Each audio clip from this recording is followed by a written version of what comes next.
Hey there, Sharon Horne-Ellstrom here. Welcome to day 349 of our Be a Better You Annual Challenge. We're starting to wrap up the year and get ready for next year. So today, and over the next 9 days, we're going to cover one of each of these 9 life framework areas that we covered in depth a month at a time throughout the course of this year's challenge.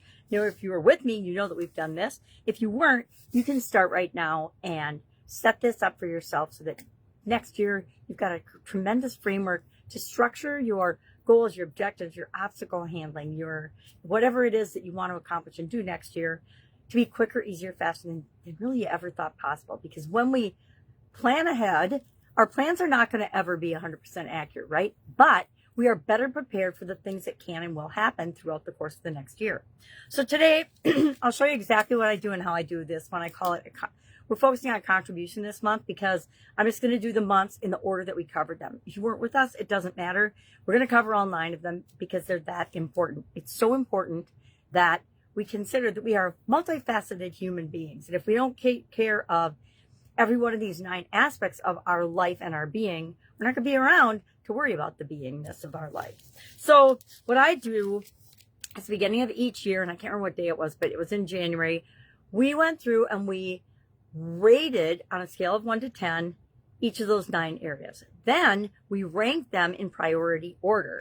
And I just did this again beginning of this month. We took each of those areas. And if you hadn't done it before, you've at least done it now.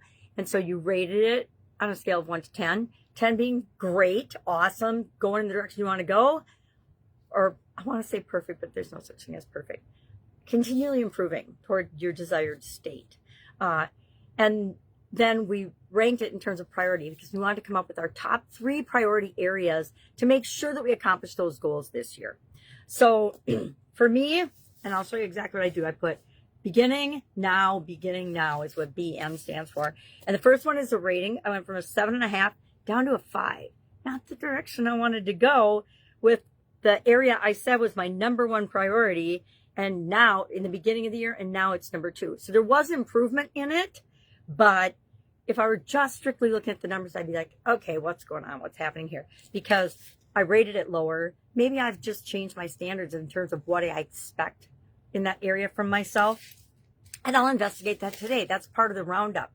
And I like to look at the numbers because they give me something objective to consider as I'm reviewing what happened this year in that area and what I did or did not stick to, because it's always up to me, and deciding what I want to do going forward. So we're going to look at where we are right now, and we're going to look at where do we want to be next year, and how and where is that a priority. Sometimes I do this now, and then the first day of the new year, I review it and make sure that the things I've selected as my priorities for the new year are still on base and feel like they're the right thing for me to be working on, or if they're a little off. Maybe something's happened between now and the end of the year that needs my attention more than what I thought as I'm going through this exercise a couple weeks before the end of the year.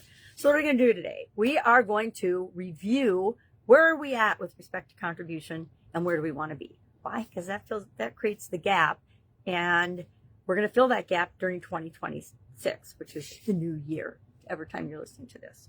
So if you have any questions, hit me up and ask. Again, we're going to do this for each of the 9 line framework areas. So contribution today, financial tomorrow, and then we're going to go through all of them. And then after that, we're going to jump right into the ideas process. So as you're going through this daily review of each of these different life framework areas, keep in mind and notice what is the one thing that you want to apply the ideas process to one more time this year. All right. If you need anything, ask. Otherwise, have an absolutely awesome day, and I will, of course, be with you tomorrow.